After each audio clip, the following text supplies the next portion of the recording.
Hi guys, Carl behind the camera here for Team Shift, and today we've got another deck profile from Joe. So take us away, Joe. What you got for us? You're right there, guys. So today I'm just going to do an update on the brander list. So it's post-Dune format, things that changed a little bit. There's also some influences from the end of last format. The prevalence of the runic sprite decks, for example, made some of the choices in this deck what they are. This list is very similar to what I used to win the OTS champs a few weeks ago. And then I did fairly well the weeks afterwards as well, so I kept it mostly the same. We'll just go into it. So I'm on 3 Aluba. I know there were some lists recently that went down to like 2 because there were multiple Quem. I'm not a fan. I prefer Aluba for the fact that you can get any branded cards spell to hand, which can let you play off of that in a load of different ways. For example, the opening, which can get you to the Quem anyway. So I'm still on the 3. The Free Falling of Albaz, Runic decks still exist, and Kashtira decks still exist, so we need multiples of these cards. Plus, as I've explained in the previous video, this card is a very good summon into a board, and you use it as interruptions, so I do like the 3 of them. So I'm still on double Cartesia.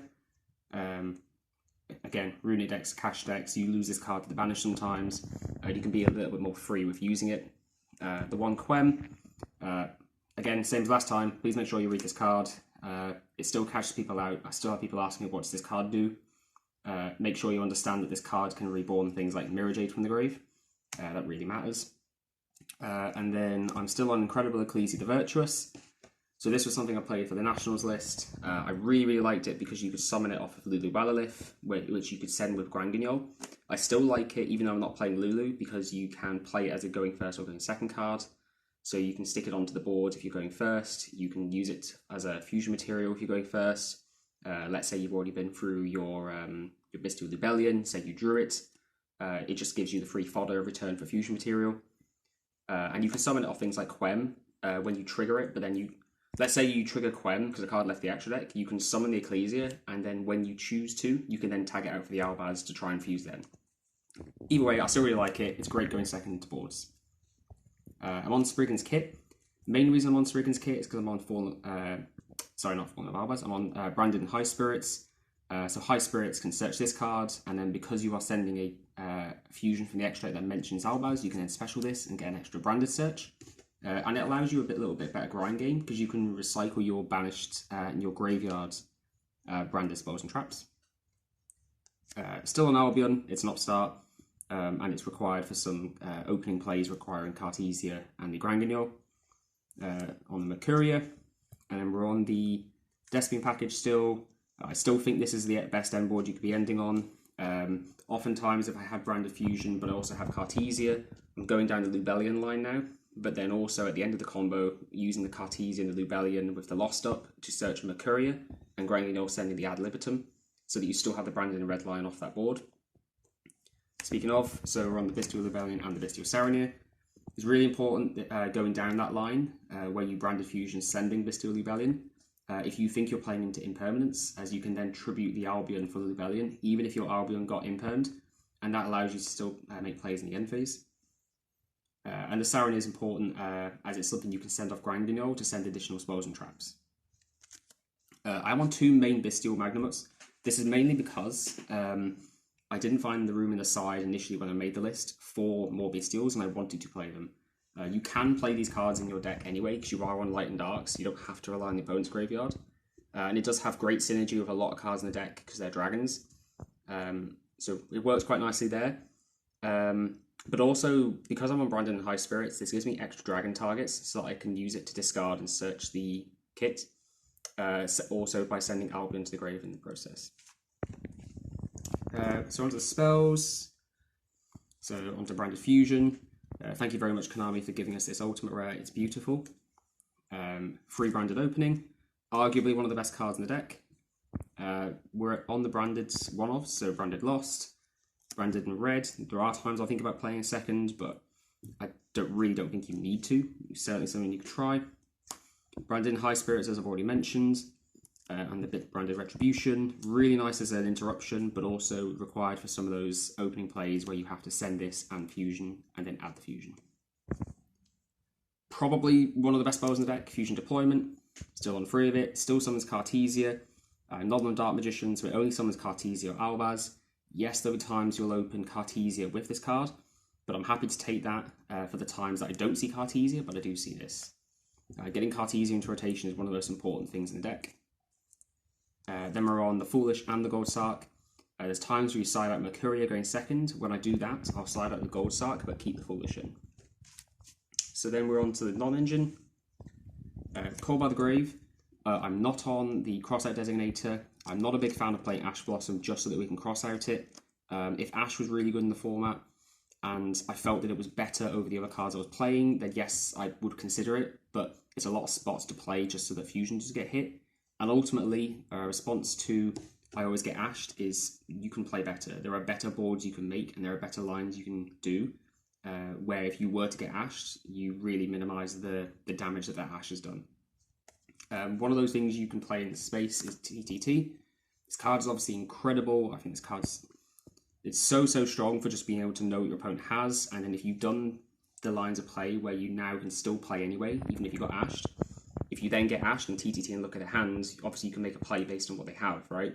So if you know now that the Mirror Jade is the line to go, because if they only have, say, one normal summon and no extenders, make the Mirror Jade at that point. I really like this over, say, the crossouts. Obviously, they work great together. You know, you can cross out an Ash and then still TTT them. I just don't want to commit all those spots. So the other cards in the main are Free Impermanence. It's the only hand trap I'm on. But I like this for the fact that you can draw it going second and still use it. And obviously it's a card you can set as well onto your board. And then the final cards are Triple Cosmic Cyclone. So the Cyclones are really a response to how prevalent Runic decks were at the end of the pre-DUNE format. These ultimately really could swap into the side deck now, and you could pull something like the Drolls into the main deck. But for my local meta at least, and for the OTS champs I played before, I really like this card. Cool. So that's all the main deck. On to the extra. Yep. So, extra deck, we've got double Mirror Jade, nothing's changed. We've got double Albion. There's times I want 3, but you can recycle that card with the Rebellion. One Rebellion, don't feel the need to play a second one. You're protecting this card a lot of the time under Branded Lost, with the Cartesia being on board, by chaining a Branded in red with a target in the grave. If you get hit on your one Rebellion and that was your only line of play, unlucky, it really doesn't happen that often. We're on Big Albion. I'm not playing the Gimmick Lock, but this card is still incredible. You know, it can't be targeted by opponent's card effects, so it's great into Runic decks. It's very nice as just a big card you can make just by activating Branded Fusion without going through the Rebellion or the Albion. So it's nice there. Obviously the interruption it has on it, whereby you give your opponent a card, is great. You know, you can give your opponent a random card you don't care about, give yourself the Albaz, and then fuse with the card you do care about. The other thing this card does is that there are opening lines of play, whereby you can end on the materials to make this card in your opponent's turn, and give them cards that you can't evenly you. So a lot of the time, you make a standard end board, and your opponent will start their turn. Lightning Storm isn't really that much of a bother. Sometimes it forces a Brandon red, maybe a set imperm, but you can put all your fusions in defense. If they say Battle Phase, at that point you can then use the Brandon red and make an Albion, and then just give them a card. You know, say you give them the branded Albion, the Branded Dragon, and give yourself Cartesia, or give yourself an Albaz, whatever you got in the grave. That means that they can't then play it evenly. The same thing comes up, except you do it in draw phase immediately against, say, Kashtira or against Exosister. Just don't give them a level 4.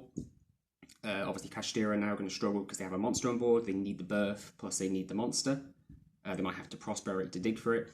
And then the Exosister can't use their Exosister Martha, and until they clear that monster, they can't use their Exosister Returnia. So this card comes up in a lot more situations than just gimmick locking people.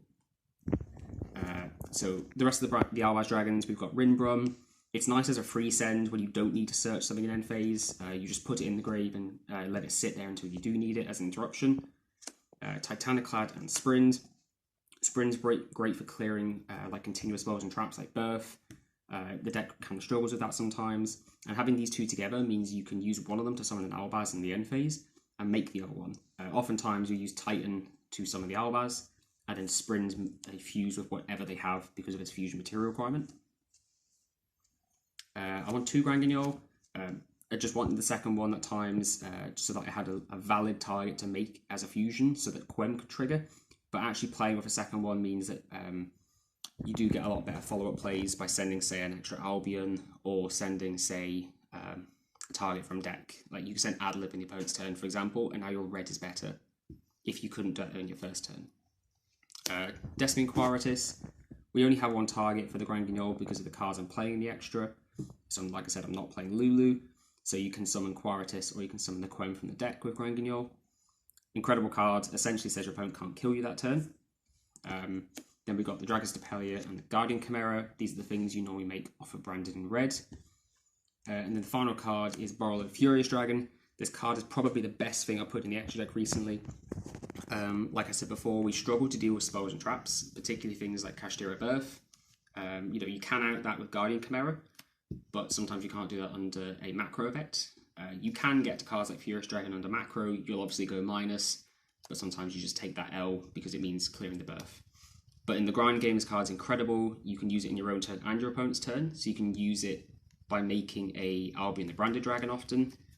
You'll go to battle, hit their face or hit their monsters, and then you will Furious pop the Albion the Branded Dragon to kill a card, and then end phase use the Albion's effect to search.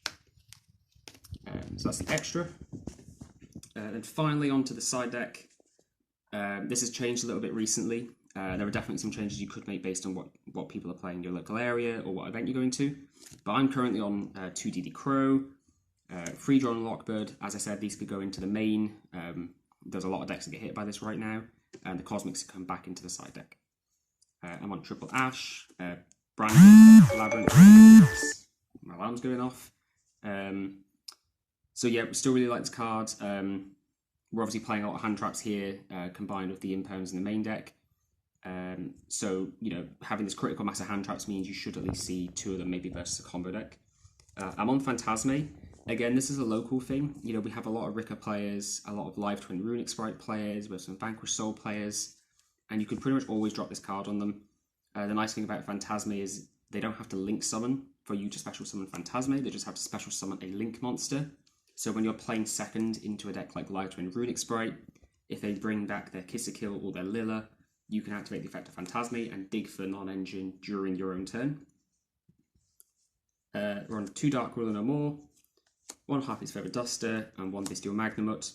You could very easily swap some of these cards out, so I would be tempted to maybe just drop the Phantasmes now and swap in another Dark Ruler and maybe 2 Ghost Spells, or 2 Evenlies, or 3 Evenlies and no Dark Rulers. You could do something like that and be quite happy with it.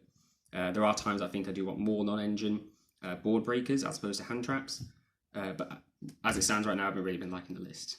So yeah, that's all there is to it.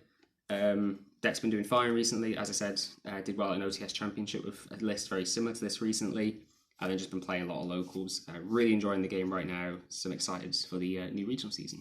Brilliant. Any other final thoughts at all? Not really. I think the deck does reward you. If you put a lot of time into the deck does reward you with seeing the plays that say don't automatically lose to Ash Blossom. So what I would say is if you find that you're struggling with that, just keep at it. It does come. You'll find that a lot of the lines involve, say, a Quem, searching Branded in red rather than Fallen of Albaz. Rather than searching Branded Fusion. I think a lot of people are very tempted to hold Ash only for Branded Fusion, so you can always play to that sometimes, where you search a Branded Opening off of your Aluba, then you opening and your opponent's holding Ash and they just never drop it. Have a play around with it sometimes, don't go directly for the fusion, and just see how people respond to it. Brilliant, thank you. And shout out to our sponsors. If you can check out the links in the description. Cheers, guys. Take care.